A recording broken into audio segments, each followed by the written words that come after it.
Welcome to another edition of Eyes on the Tigers, Channel 97 News. We come to you today from outside the library, and here's a look at what you will see on today's show. We take a look at the repercussions of a recent dance cancellation. Oakville High School students joined together with a local high school to support a peer. A former Oakville student follows his dreams around the country. And join us for another edition of Great Scott. We'll have all that and much more on today's edition of Eyes on the Tigers, Channel 97 News. And it all starts now.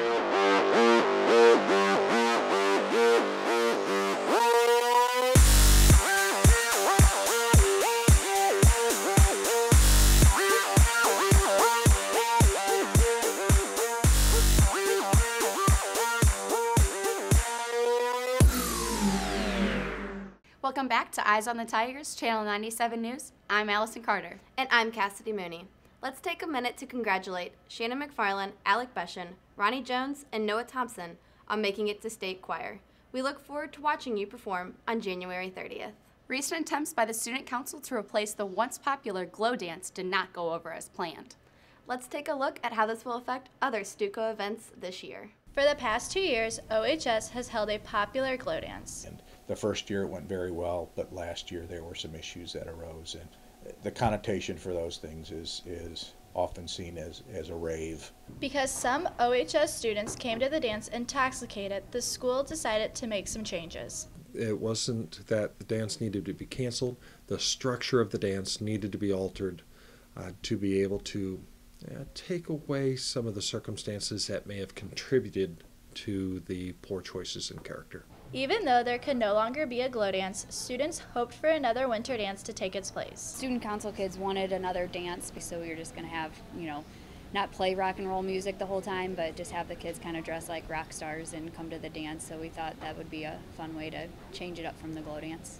Although scheduled for December 12th, no rock and roll dance took place. None of my friends really went, so I didn't really think it would be as fun as the Glow Dance. I didn't really like the theme, so I just didn't decide to go. I think that if it was a different theme, that more people would have bought tickets if it wasn't so talked down on. We only sold about 8 tickets total. When those sales just didn't come anywhere close to where they needed to that week, that was when the decision was made to pull the plug. The winter dance is usually one of the biggest fundraisers for Stuco. Because of its cancellation, it created concern about Stuco's ability to fund upcoming events. So now that the rock and roll dance was canceled, Student Council is having to find other ways to raise money for different events that we're going to have this semester. Myself and the exec was really worried about Special Olympics because we need about $1,000 to buy all those t-shirts for all the athletes. So there's a little bit in there that we can have to start with, but we're going to have to charge a little bit more to be a buddy this year. Just to try to get some of that cost back. Despite the financial concerns, Stuco will be hosting Special Olympics Missouri basketball tournament on February 19th. With Jonathan Dean behind the camera, I'm Johanna Kerrigan for Channel 97 News. Even though the rock and roll dance got canceled, I heard the juniors still got to get down. If there was a superlative for best dance moves, I'd totally win it. Right. Let's check out the story. On January 14th, the class of 2017 had the opportunity to all come together for their junior ring. The junior executives took time to set up great decorations for the Great Gatsby theme. The junior ring was really fun to plan. We had some complications, like the balloons, they were tied together when we got here, so we had to untangle all of them.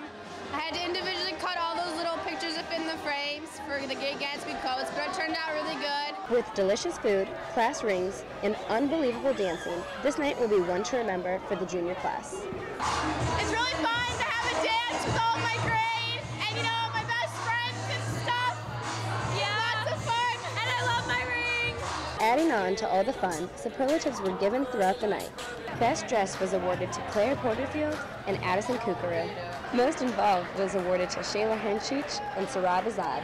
Class flirt was awarded to Lexi Montaglioni and Harrison Batanis. I personally don't believe that I deserve class flirt, but my friend Harry over here. I personally believe that I own it. Most dramatic was awarded to Mackenzie O'Neill and Josh Markhart. Class clown was awarded to Abby Walters and Connor Bartow. A smile was awarded to Danielle Arcanati and Tyler Ahern. Worst driver was awarded to Jamie Pybus and Jeff Bentledge. Cutest couple was awarded to Hannah Oberlander and Kyle Wedbush. I first met him in health class freshman year, and we started talking after a Blues game. I always thought she was pretty. Best personality was awarded to Claire Butel in a tie between Anthony Alio and Mikey Klaus. Most accident prone was awarded to Jenna Brady and Colin Neff. Best hair was awarded to Sydney Rademan and Mark Kapkovic. Most spirited was awarded to Madison Ponceroli and Dominic Reggio. Most likely to become famous was awarded to Cassidy McNeil and Scott Leaker. Best laugh was awarded to Allison Carter and Logan Sullivan. And finally, most likely to become president was awarded to Hiba Awramahi and Sean Lamar. Overall, the juniors had a great night dancing the night away. With Allison Carter and Lauren Siebel behind the camera, I'm Cassidy Ham for Channel 97 News.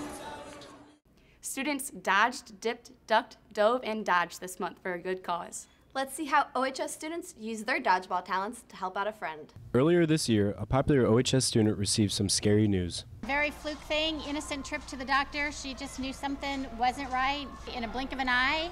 We were walking into the cancer center. Try to stay positive and surround myself with people that were going to help me through it. Brianna did absolutely phenomenal. However, though, she took everything just in stride, and just really stayed positive with her attitude and, fought it. She did great. There have been multiple fundraisers supporting Brianna throughout the year, led by her friends and family. To help support Brianna's fight, Oakville teamed up with Lutheran South to raise money and to have a ball. Since Bree doesn't go to Lutheran South, we should join as one community and have a dodgeball tournament, so that way it can be like a Lutheran South versus Oakville thing, and join as one community to come together and just play for Bree. OHS was ready to show their competitive side for the Columbos. We've been training for like months. It's dedicated. It's been really good. We've been practicing in and out, 6 a.m. Came out the womb ready for this. Yeah, this is no joke. Brianna is one of our close friends, and we knew it was for a good cause. So we wanted to support her and play. And we're doing awesome. Yeah, we're doing so good. And we're skills that kills. Yeah. Skills that kills. Skills that kills. I'm on all dodge, no balls. We didn't do that well. I mean, it was the fastest game out there. We only got one person out, but we came, we saw, we just kind of didn't conquer. I think there's a lot of people. I'm really happy with the way everybody came out and to support, and so far so good. Hopefully my team gets to the finals, and that'll be fun. Mark's team did make it to the finals, but were defeated by the victorious Oakville team, the Dandy Dodgers.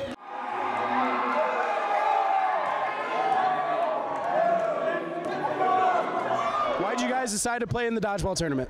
To help out Brianna. Yeah, obviously help her out, but also we were 1-0. Yeah, we were 1-0. Yeah, we already had a championship under the belt. Why not add 2? We started off a little rocky, but then we told the blue team, you can beat us once, but when it matters, no. Nobody beats us. Congratulations to the Dandy Dodgers on their victory, and best of luck to Brianna and her family. No one fights alone. With Madeline Jones and Rachel Lyle behind the camera, this is Matt Hollerfer for Channel 97 News. And a big congratulations to Bree Colombo for recently becoming cancer-free. The Oakville hockey program recently dedicated a rivalry game to a beloved hockey cheer coach. Kobe, Morgan, and Cassidy have the story. In 2012, Oakville alum and former Oakville hockey cheer coach Susan Kolowski faced a great tragedy. She found out she had ovarian cancer, and it was really hard for her to kind of step back a little bit as a cheer coach. And then she coached until February of 2015, and then she passed away in June of 2015. She was a really strong person. She was on chemo and would come to our 7 a.m. practices while she was on it. So she was just really dedicated, and even though she was super sick, she still made it to she pushed practices herself. and games. She was a strong lady. She was very strong. Very supportive. Really wanted you to do well. Almost like a mom to us when you really think about it. She really was a second mom. She was involved in our lives inside of hockey and outside of hockey. Each and every one of us, she cared about us individually. It's crazy how close my mom got to all the girls. Some of the girls that she even coached have tattoos for her to honor her. So it's pretty cool to see everybody come together, and it's really awesome.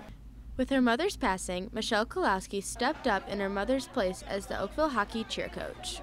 It's actually really fun because I know what to expect and kind of what we're used to doing. So it makes it a lot easier working with a team that you cheered for because you're so passionate about it. I think it helps her being the daughter coaching it, because we were so close to the mom, and we even have a better relationship with her daughter now. She has the same techniques and everything. She's just really sweet. In honor of the former cheer coach, the Oakville hockey program hosted their first ever teal out in order to raise awareness. The girls sold these shirts that I have on right here, and the proceeds went to an Oakville high schooler who was actually affected by this disease. And then it's kind of just in memory of my mom, because she put so much time and effort into the Oakville Hockey Club and Oakville Hockey Cheerleading, so just really trying to honor her tonight. We would like to thank everyone who joined in the success of the Ovarian Cancer Awareness Night. With Cassidy Mooney behind the camera, I'm Morgan Blumenthal for Channel 97 News. Don't you cry, Oakville hockey is do or die. Oakville hockey is do or die. Hey, Cass, I heard you used to play the sax. Yeah. But you're not as good as this former Oakville student. Let's take a look. Let's take a look. Let's take a look. Let's take a look. Let's take a look. Let's take a look. Let's take a look. Let's take a look.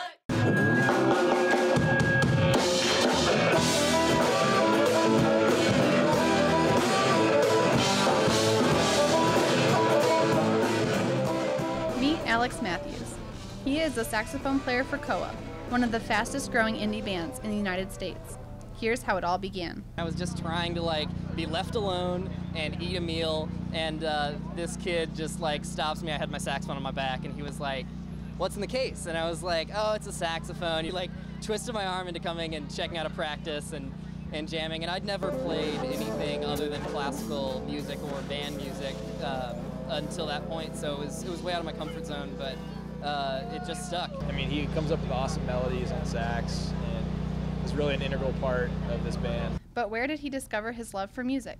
It all started right here in Oakville. He started playing the saxophone in band at middle school, and from that point on, he had found his passion. He spent probably more time in the band room than the other classes or anything, so he was always playing, always had a saxophone in his mouth, and so he just loved to play. Mr. Brakefield and Mr. Prokowski, the band teachers, they, just kind of making music just in a safe environment. It was something that I really felt like I was able to latch onto. They really inspired me to continue making music in any facet that I could find, and that led to this. He would never accept good enough and would always try to enhance anything that he was doing.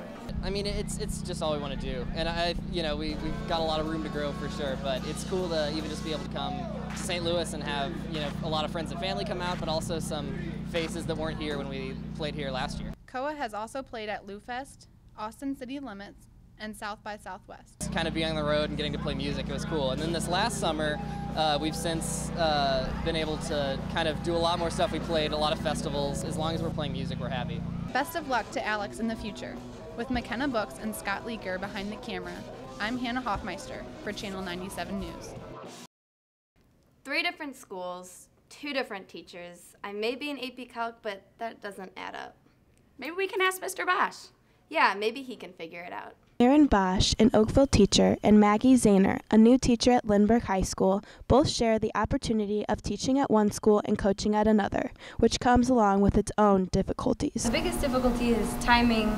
Both schools get out at different times, so unfortunately the freshmen have to have late practices sometimes, but we make it work. Sometimes we have to practice late because if we practice early, we only have 1 hour with her. There's positives and negatives to doing it. One positive is I get to meet a lot of new kids. And kind of work kind of at a different school and see how they do things. On the negative side, it's also hard to stay up with the kids. I feel like I'm missing a lot of things because I don't know what happened at school that day, and it's hard to keep up with where they are grade-wise and all that. So like I said, it presents positives and negatives. Teaching at one school and coaching at another is not the only thing these 2 teachers have in common. Both coach at the same high school they went to and had the opportunity to win districts with their own basketball teams. I went to Oakville and I played basketball at Oakville, so I have quite a close connection to the school. I love coaching here. We have a lot of fun. Played basketball there for all 4 years. I played on the varsity team as a junior and a senior. We won district championships both those 2 years. Remember, I was the second leading scorer in the championship game, which was kind of cool because I wasn't really kind of a scoring player.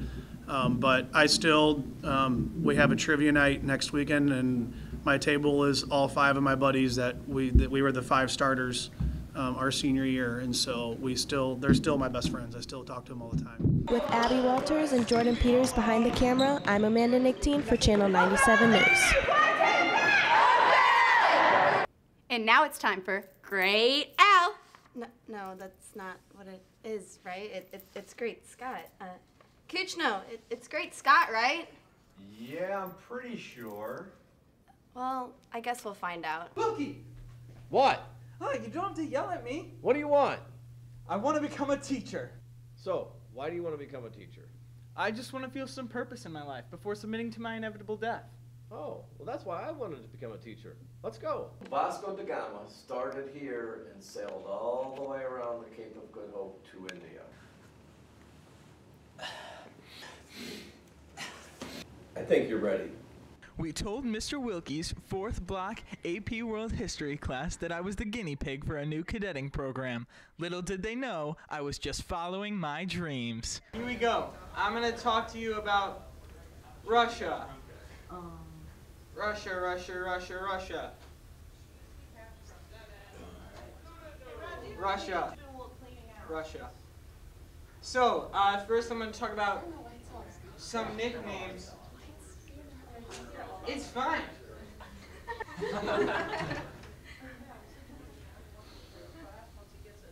Fine. First we have some nicknames of Russia. Good old Rush. Big old Papa. The chili up the hilly. Big Germany. And so Russian imperialism, the way that I think about Russia is with the acronym FRTFR. Say it with me. FRTFR. FRTFR. So that stands for First Russia, then Fighty Russia. Does anybody know what it stands for? First Russia, then Fighty Russia. Russia. Russia, the big lie. Is Russia a U.S. conspiracy? Yeah. Maybe. Maybe. Was the Cold War even real? Maybe. Who knows? I don't know, but I'm just going to give you guys the facts. The average temperature from 1946 to 1990 during the Cold War, 49 degrees. Barely even cold. It's barely even cold. That's barely, it's an average temperature that's barely even cold. You know, whole time. Why is an average temperature? No, that's the average temperature the whole year all across the entire world. It's barely even cold for an average temperature. It's barely even cold. Russia, the big lie, continued. Is Russia even real? Is Russia even a real country? Who knows? Who can we trust? Who is there that we can trust? Is everything a lie? Is this world a lie? Does life even matter? Peace out, Louise class. Thank you so much.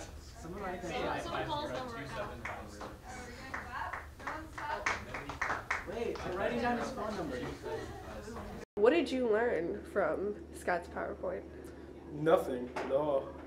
Well, that wraps up today's edition of Channel 97 News. We hope you join us on February 8th for our next broadcast. And make sure to participate in Spirit Week starting next Monday. Thanks for watching. I'm Allison Carter. And I'm Cassidy Mooney. And remember, Oakville, keep your eyes on the Tigers.